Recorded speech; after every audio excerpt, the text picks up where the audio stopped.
பாகிஸ்தான் இன்றைக்கு open statement விடுத்திருக்கிறது. குவைத்துக்கும் பாகிஸ்தானுக்கும் இடையிலான ராணுவ ரீதியிலான புரிந்துணர்வு ஒப்பந்தம் கையெழுத்திடப்பட்டிருக்கிறது என்கிற செய்திகள் வெளியாகி இருக்கிறது. பாலஸ்தீன அப்பாவிகள் மீது அநியாயம் இழைக்கும் இஸ்ரேல் மேல எந்த நடவடிக்கைகளையும் எடுக்காத அமெரிக்கா அவர்களுக்கு தொடர்ந்து உதவி செய்கிற அதே நேரம் தங்களை தாங்களே பாதுகாத்துக் கொள்வதற்காக முயற்சிகளை செய்யக்கூடிய அப்பாவி பாலஸ்தீன மக்கள் மீதும் பாலஸ்தீன மக்களுக்கான அமைப்புகள் மீதும் பயங்கரவாத குற்றச்சாட்டுக்களை சுமத்துகிறது. இந்த 46 கப்பல்கள்ல 11 கப்பல்கள் தற்போதைய நிலையில இலங்கையினுடைய தென் கடற்பரப்புக்கு அருகாமையில் தான் இருக்கின்றது.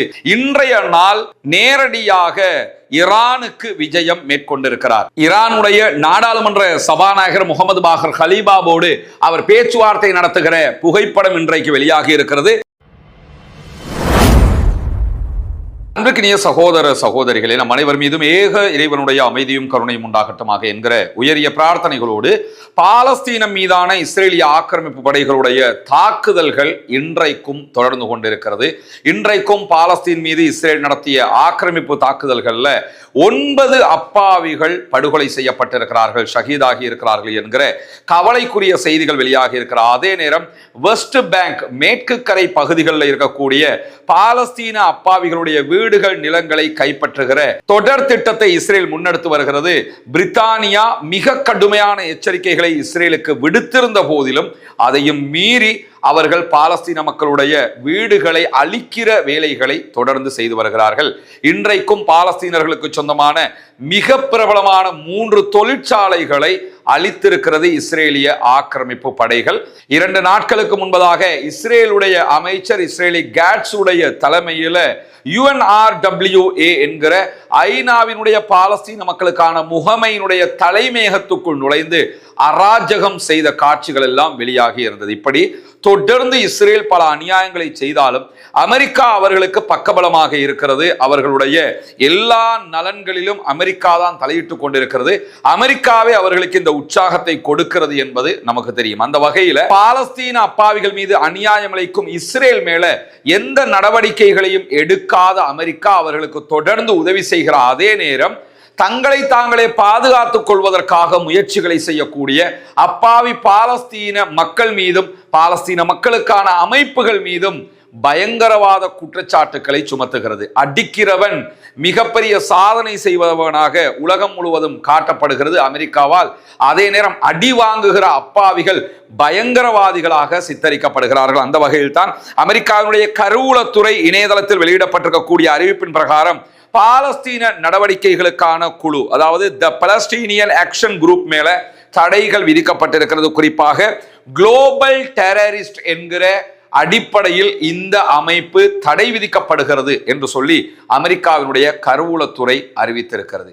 அடி வாங்குகிறவர்கள் பயங்கரவாதிகளாக, அடிக்கிறவர்கள் மிக பெரும் தியாகிகளாக அமெரிக்காவால் சுட்டிக்காட்டப்படுகிறார்கள். ஆனால் உலகம் முழுவதும் யார் அநியாயக்காரர்கள் என்பதை மக்கள் பார்த்தே வருகிறார்கள். இப்படியான சூழல்ல தான் நமக்கெல்லாம் தெரியும், ஆல்ரெடி பாகிஸ்தானோடு சவுதி அரேபியா ஒரு தனியான ராணுவ ஒப்பந்தத்தை செய்திருக்கிறது.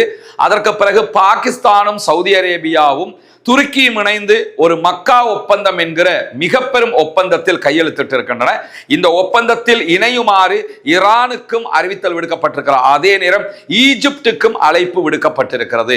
ஒரு முஸ்லிம் நேட்டோவை உருவாக்குவதுதான் இதனுடைய திட்டம் என்கிற செய்திகள் எல்லாம் சொல்லப்பட்டு வருகிற இந்த தருணத்தில் இன்றைக்கு வெளியாகி இருக்கக்கூடிய தகவல்கள் பிரகாரம் குவைத்துக்கும் பாகிஸ்தானுக்கும் இடையிலான ராணுவ ரீதியிலான புரிந்துணர்வு ஒப்பந்தம் கையெழுத்திடப்பட்டிருக்கிறது என்கிற செய்திகள் வெளியாகி இருக்கிறது.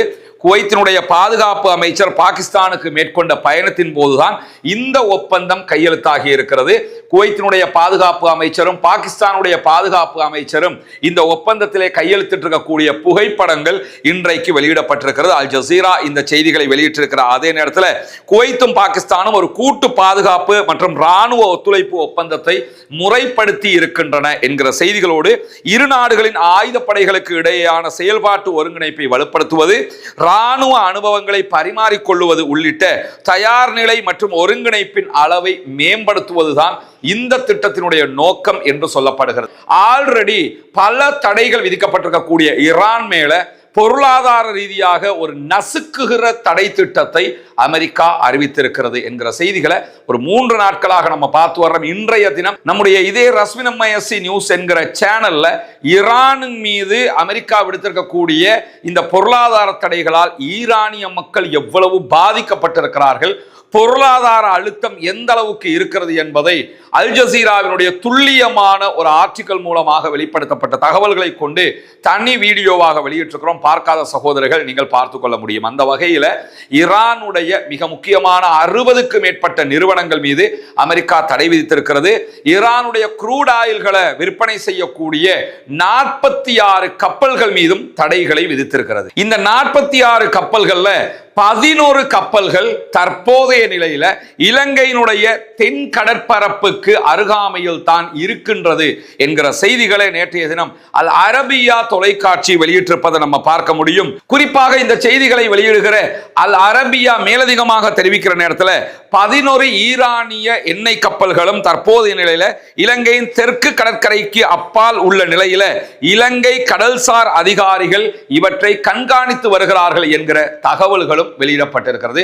ஏற்கனவே நமக்கு தெரியும், இலங்கையினுடைய தென் கடற்பரப்புகள்ல தான் டோனா என்கிற ஈரானுடைய ராணுவ கப்பல் மீது தாக்குதல்களை நடத்தி இருந்தது அமெரிக்காவுடைய நீர்மூழ்கி கப்பல்.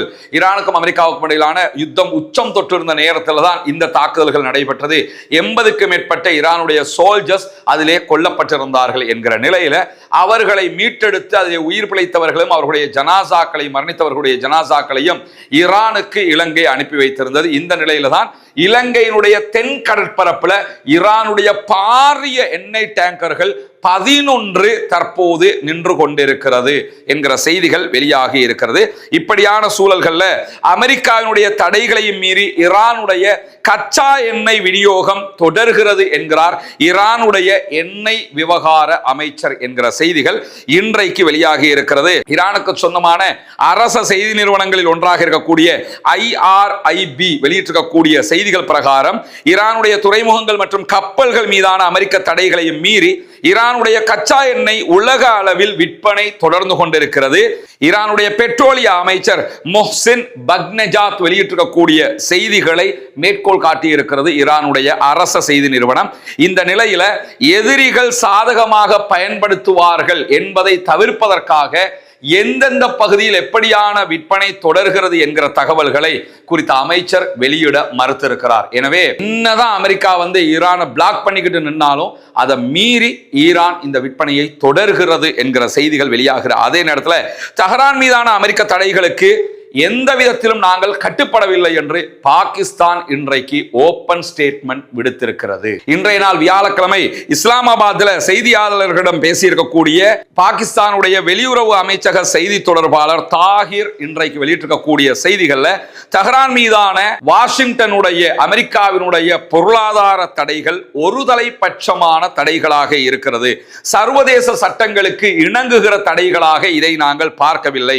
பிரச்சனைகள் பேச்சுவார்த்தை மூலமாக தீர்க்கப்பட வேண்டும் என்றும் பாகிஸ்தான் நம்புகிறது என்கிற செய்திகளை வெளிப்படையாகவே சொல்லி இருக்கிறாங்க. இப்படியான சூழல்ல தான் கத்தருடைய பிரதமர் ஷேக் முகமது இப்னு அப்துல் ரஹ்மான் இப்னு ஜாசிம் அல் தானி இன்றைய நாள் நேரடியாக ஈரானுக்கு விஜயம் மேற்கொண்டிருக்கிறார். ஈரானுடைய நாடாளுமன்ற சபாநாயகர் முகமது பாகர் கலீபாவோடு அவர் பேச்சுவார்த்தை நடத்துகிற புகைப்படம் இன்றைக்கு வெளியாகி இருக்கிறது.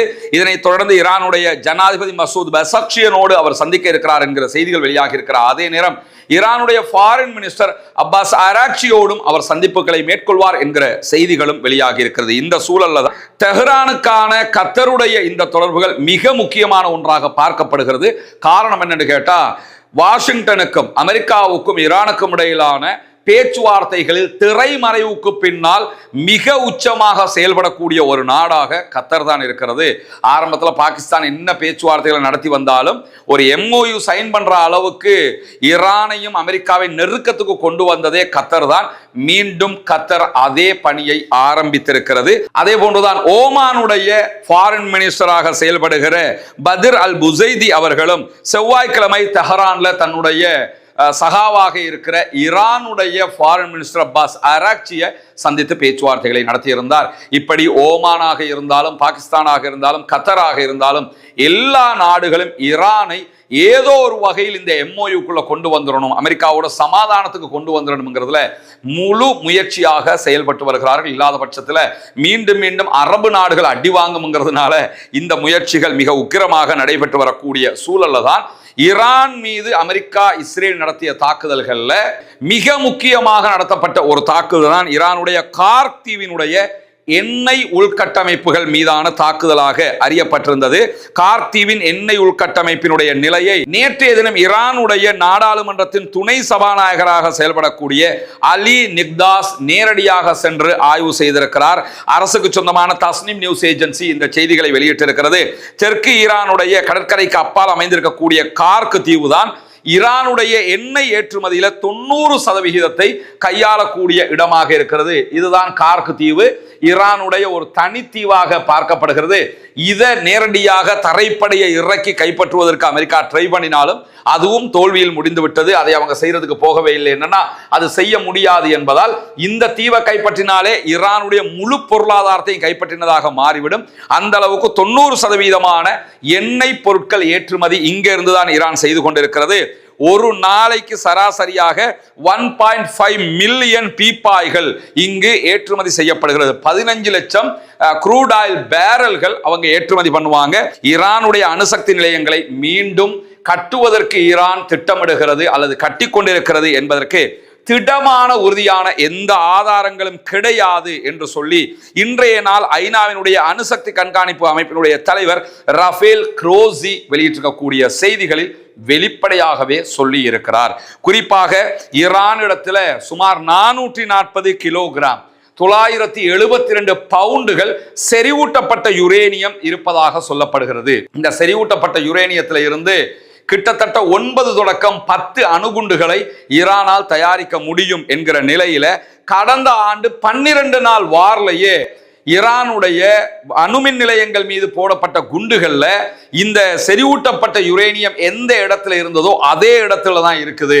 அதனால யாரும் அதை வெளியே எடுக்கல. எனவே அதை பற்றி அச்சம் கொள்வதற்கு எந்த தேவையும் கிடையாது. கணிசமான சேதங்களை அவர்களுடைய அணுமின் நிலையங்கள் சந்தித்திருக்கின்றன. ஒருவேளை ஈரானியர்கள் தங்களுடைய உள்கட்டமைப்பின் ஒரு சில பகுதிகளை மீண்டும் கட்ட தொடங்கி இருக்கலாம். அதை மறுக்கவும் முடியாது. ஆனால் அதுதான் உண்மை என்பதற்கு உறுதியான ஆதாரங்கள் கிடையாது என்று சொல்லி ஐநாவினுடைய அணுசக்தி தடுப்பு முகமையினுடைய தலைவர் வெளிப்படையாகவே சொல்லி இருக்கிறார். எனவே அணுசக்தி நிலையங்களை மீண்டும் கட்டுவதற்கு அல்லது அணு ஆயுதம் தயாரிப்பதற்கு ஈரான் தலைப்படுகிறது என்கிற இஸ்ரேலுடைய குற்றச்சாட்டுக்களை இது மறுக்கக்கூடியதாக இருக்கிறது என்கிற செய்திகளுக்கு மத்தியில தான் இன்றைய நாள் ஹூத்திகளுக்கு ட்ரோன்களை ஏற்றி சென்ற ஒரு தோணி மீது தாக்குதல்களை நடத்தி இருக்கிறோம் என்கிற செய்திகளை யமனுடைய சவுதி அரேபியாவின் அங்கீகாரம் பெற்ற அரச படைகள் வெளியிட்டிருக்கக்கூடிய செய்திகள் வெளியாகி இருக்கிறது. இது தொடர்பாக இதுவரைக்கும் யமன்ல இருக்கக்கூடிய ஹவுதீஸ் எந்த கருத்துக்களையும் வெளியிடாத அதே நேரம் ஈரானுடைய IRGCயும் இது தொடர்பான எந்த செய்திகளையும் வெளியிடவில்லை. எனவே இதை கைப்பற்றியதாக சொல்லக்கூடியவர்களும் இதுவரைக்கும் அது தொடர்பான எந்த புகைப்படங்களையோ வீடியோக்களையோ வெளியிடவில்லை. சில நேரங்களில் அவர்கள் அதை இதற்கு பிறகு வெளியிடுவதற்கான வாய்ப்புகளும் இருக்கிறது என்கிற நிலையில தான் ஹவுதீஸ் தொடர்ந்தும் செங்கடல்ல பாபல் மந்தபை தாண்ட முயற்சிக்கிற சவுதி அரேபியாவுடைய கப்பல்கள் மீது தாக்குதல்களை நடத்தி வருகிறார்கள். செங்கடலை கைப்பற்றி வைத்துக் கொண்டிருக்கிறது ஹவுதீஸ் படைப்பிரிவு. ஹொர்முஸை இழுத்து மூடி வைத்திருக்கிறது ஈரானுடைய IRGC. இந்த இரண்டையுமே ஓபன் பண்ண முடியாம தடுமாறி கொண்டிருக்கிறது. அமெரிக்கா என்கிற செய்திகள் எப்பொழுதும் நிலையானதாக மாறிக்கொண்டிருப்பதை நம்ம பார்க்க முடியும். வரக்கூடிய செய்திகளை உடனுக்குடன் உங்களோடு பகிர்ந்து கொள்வதற்கு தயாராக இருக்கிறோம். ஆக்கிரமிப்புகள் ஓய்ந்து ஆக்கிரமிப்பாளர்களும் ஓய வேண்டும் என்கிற உயரிய பிரார்த்தனைகளோடு ஆக்கிரமிப்பாளர்களுக்கு எதிராக தொடர்ந்தும் ஜனநாயக ரீதியாக குரல் எழுப்புவோமாக வாகிறது. அல்ஹம்துலில்லாஹி ரப்பில் ஆலமீன்.